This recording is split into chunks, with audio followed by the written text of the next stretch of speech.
we're with Paul and Carole, who love to travel on BBC Radio Gloucestershire. First of all, welcome to our glamorous car park. What do you think of the surroundings here? Wow. It's Different. beautiful. Yeah, it's definitely, it's beautiful, isn't it? Very different. Glamorous BBC car park, and of course you're used to jetting off to glamorous locations. You love to cruise, you do your travel vlogs, don't you? What's it been like having to stay at home for most of this year? Frustrating, wasn't it? Very frustrating. I didn't realise there was that many things you could paint at home, to be honest, but apparently there is. Yes, the garden's flourishing, that's for sure. Yeah. I expect so, and I expect you had quite a few cruises booked, didn't you? We did. We were due to go away in March, weren't we? When lockdown happened, we were due to fly to New York on to do an NCL cruise, which we were really excited about because we'd not cruised with that company before. But obviously that was all stopped. Also, we had one in October, early October, that's been cancelled as well. We've still got one booked at the end of October, but we're not hopeful. Where's that one to?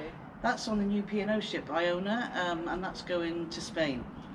So How do you feel about that right now? I think it's doomed, which is really sad, but that's the reality that we're living in at the moment, isn't it? Exactly, and it must be really hard for people who love getting away. You're used to planning the next trip, aren't you, and always having another trip booked, and obviously making the videos as well. So how tough has it been?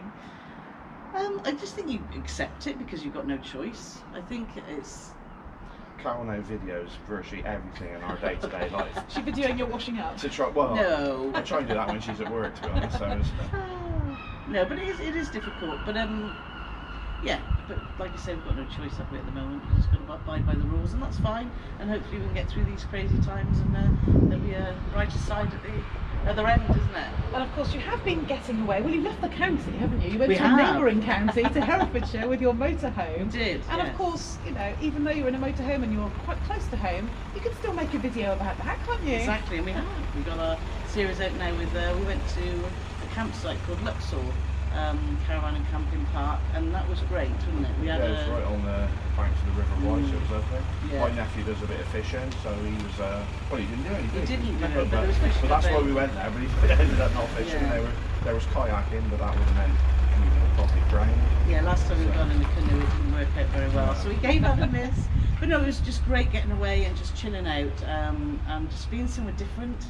I think we take for granted, don't we, just simple things that humans need, and we just need that little bit of freedom and just change the scenery for all our mental health, I think. Absolutely, and even just crossing the border into a different county, you're on a campsite with different people, Yeah. you're sleeping somewhere different. I Yeah. think that's important, isn't it? And it's lovely to get out in the motorhome because we haven't done that for so long. Paul uses it a lot for his autograss racing, and we tend to go away 2 or 3 times a year, but now we've got lots of plans, and it's been so nice getting out locally, hasn't it? Because you just don't, we're always looking at going to far away places, but actually don't realise what's on the doorstep, and there's so much, which has been really eye-opening for us, hasn't it? definitely, Yeah, I mean, so many people have discovered their local area because they kind of had to, really, Yeah. staying at home. And for people who love to travel, you know, you've discovered a bit of Herefordshire, Yeah. and it must be different. You know, you're used to people presenting you with food that they've cooked on the cruise ship, but actually you've had to remember how to kind of serve yourself in a motorhome. Paul's actually really, since I've been working throughout, and Paul's done a lot of the cooking, so we produced a magnificent macaroni and cheese, didn't you, on the weekend? I can't imagine Jamie Oliver would be panicking just yet, but I'll do my best in this. But yeah, and it's just, the motorhome life's lovely, and it's just totally chilled out. I slept a lot, didn't I? I think it was because you've got, there's nothing to do, there's lots of walks and stuff to do, but it's total, I don't know, you get in the motorhome and just the stresses of life just seem to melt away, which is lovely. Yeah, and you're with other people looking for a stress-free life too on the Yeah, campsite. just So chilled out. you did take your camera, of course, and you have done a video, haven't you, or 2 actually, of Yes, we got the the third- motorhome life. Yes, and we've got our 3rd episode coming out this weekend. But we're also looking at the next couple of months. We've got some planned in Gloucestershire, and we've got another camping trip booked this Sunday. We had a different part of Herefordshire,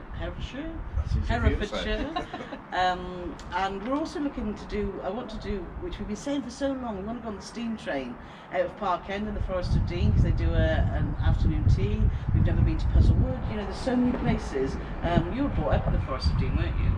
So we just want to sort of go back to our roots as such. And actually, you can make a travel vlog. You can certainly show people what Gloucestershire has to offer, because you're used to showing people what various cruise ships have to offer. But actually, people like to know that the detail about their days out in Gloucestershire, and you can do that. Yeah, with one of the videos we've just done was that we did a lockdown tour of Gloucester, didn't we? Just the first couple of days when it was just sort of like a ghost town. We've also headed out to the Cotswolds. We've done one about Bibury, because we hadn't been there for many years, and we're off to Burford as well, aren't we? And the Cotswold, we've got plans for that too. Fantastic. So when you arrive somewhere, I mean, you're going into quite a bit of detail, aren't you, in your videos, which I love. You see every aspect of the motorhome life. And Paul, this morning I was watching you, empty the toilet basically on board. And actually, for people who are motorhoming for the first time and perhaps discovering it, there are things they need to know, aren't there? That's one of my favourite jobs. That's what it's. Well, I don't know if they need to know that, but unfortunately, the thing with all good campsites will have shower blocks and toilets, but what they're doing at the moment, because of COVID, is they're encouraging people that if they have got toilet and shower facilities, which most motorhomes and caravans will have, is to use their own facilities. So it means obviously you use your own toilet, but you have to empty it every day, which isn't, it's not too bad because you put a chemical with it, so it's not as unpleasant as it sounds. And we do that mostly anyway, don't we, use our own facilities? Yeah. Yeah, so there's a bit of instruction on the video as to how to do that safely. I think what we like about watching other YouTubers is that we want to watch a video and learn something new, and that's why we try with our videos to be a little bit, not educational, I don't think that's the right word, but useful, so someone can look at that and say, oh, I didn't know that. And that's how when I watch YouTube videos, that's what I want to learn. Well, exactly, and people might be buying motorhomes for the first time and caravans as well, and there was a great video of putting an awning on the caravan because that would flummox a few people. Yes, Nat and Al had a new blow-up awning, wasn't it? That's quite a new invention, because awnings that go on the side of caravans used to be almost like putting the tent up. Yeah. But now with these ultra-modern pump-up, it's, in all fairness, obviously it didn't quite go as quickly as it did on the video with the super fast we put on it, but they're a lot easier to put up. Yeah, and I like the fact that people see, basically your everyday life. So if Paul's there sort of enjoying a cider and you're as he often does, do that. Oh, he's sitting down again and he's doing nothing. That must have been a rare moment she caught me out. Oh dear. But you're always there with the camera, capturing every moment. I keep mentioning the cider makers, but I haven't had any sponsorship. Oh, really? Boomers and Westerns. It's a matter of time, surely. So actually, you do know a lot of people in the vlogging world, don't you? Other people who like to do these travel videos. Yeah. So what have they been doing? What have they been up to? I think there's been a lot of local travel, people doing sort of UK sort of videos, isn't there? Yeah. Obviously cruising, there's been a lot of discussions about is it coming back, is it not, because obviously everything's up in the air with the travel industry, isn't it? We were looking forward to obviously flights to Spain were starting up now, that's obviously quashed again. So there's lots of discussion about, but I don't think nobody's got a crystal ball, have they? And that's the difficulty. And there's so many regulations and policies and procedures that need to be put in place to ensure it's safe for people to travel. I think the most important thing that people need to understand is if you are going to travel and do go abroad, then just make sure you do it through a reputable travel agent or someone that's ATOL registered. So but understand, the advice is only travel if it's absolutely necessary, and be prepared for quick changes, because that's the world we're living in at the moment. We're learning that, aren't we? We are. As sad as it is, that's the reality. So we've chosen to stay local and just for probably the rest of the year, isn't it, to just explore our Gloucestershire and the surrounding areas. And actually, I'm really excited about it. I was just looking at me then. No, but it's true, well, isn't she has to look at me because I'm the one who drives the camper. So I see. Yeah, I'm just scared. She's to do hoping that. you'll drive her to various sites around Gloucestershire. Yeah, no, we're looking for, like I said, we got we're going away this weekend, and then we've got August bank holiday. We're in the county, which is obviously good, which is Burford. Well, Burford's, I think, just over into Oxfordshire, isn't Is it? it? Just I across just the think border. it's literally. Still, I thought I got it right. Close enough to the border. So close.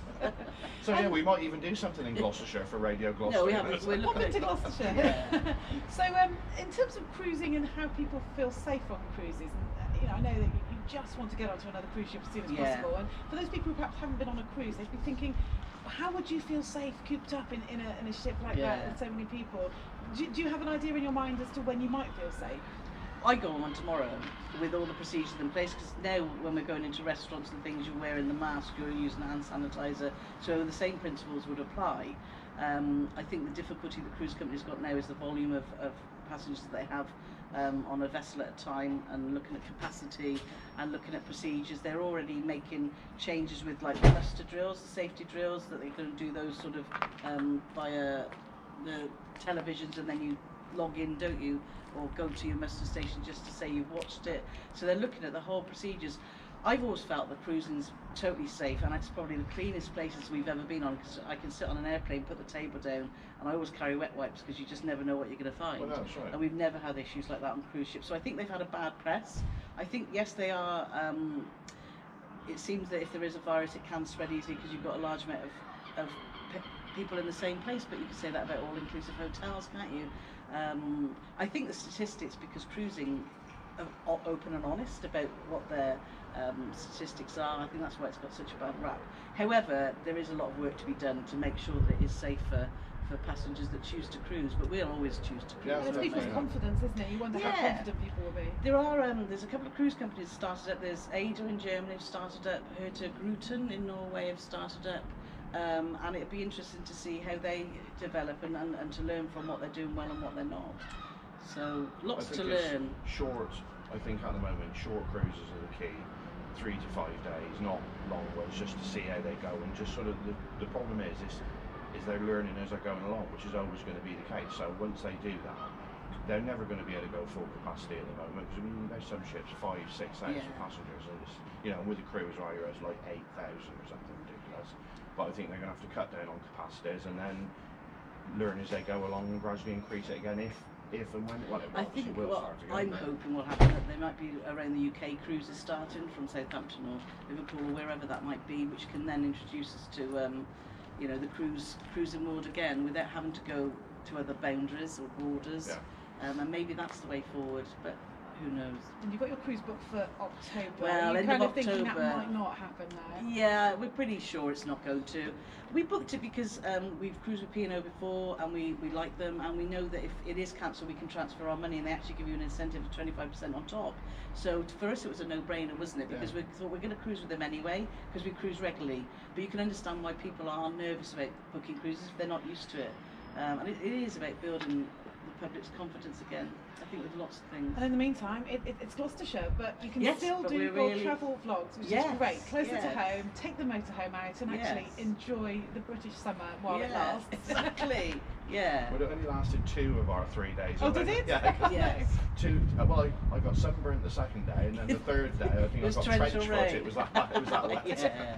But the forecast for this weekend is getting better, isn't it? Yeah. So that's good. Such are the perils of that's- holidaying close to home. Yeah, and that's fine. We're always prepared for that, aren't we? We always put our wellies and waterproofs in. That's just being British, you know, to take your umbrella, your wellies and your waterproofs, Yeah, it wherever doesn't you And go. your face mask. Yes, Yeah. and your face mask. Yes, the traditional thing These there. days, certainly, yeah. No, we are in a car park, and I've Yes. been asking people for some car park stories. You must have parked in numerous car parks before your cruises, and you know, I'm wondering. I think everybody has a car park story. Do you have a car park story for us? The only one I can think of is when we were in Florida. We So went to you- Florida and I drove for All the the whole time. of the holiday. Apart from one And time. then one day I said, "Is there any chance you could drive today?" And the reason Yes, for she that, they said. were given free Budweiser at Yeah. SeaWorld. Free That was beer. the only reason. Yeah, free beer was my incentive. So we go to SeaWorld. We're in there for hours, aren't we? It's huge. 7, 8 hours. Come out, can't find the car, and then I said, "Oh, there it is over there, like the one with the headlights on."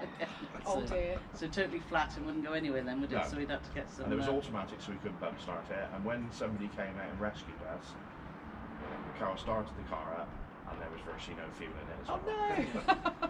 So that was my driving experience in Florida over. Yeah.